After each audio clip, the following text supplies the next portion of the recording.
জি আসসালামু আলাইকুম। এই তো ভাইয়া আছি আলহামদুলিল্লাহ। আপনি কেমন আছেন ভাইয়া? ও যাক যাক, সমস্যা নাই, ইনশাল্লাহ আসছি যেমন, জি আসছি যেমন আপনার বাড়ি আপনাকে নিরাপদ করে দিয়ে ইনশাল্লাহ আমরা চলে যাবো এরপরে।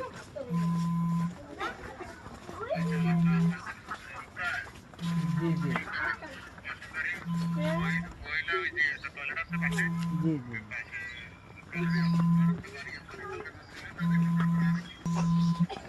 হোসেন, আমরা কোথায় যাচ্ছি? আমরা সাবধারা অভিযানে আছি। এখন ইনশাল্লাহ আমরা দেখতে যাচ্ছি অবস্থানটা। মানে এই সাপ কোথায় ভাইয়া? সাপের সমস্যা কোথায়?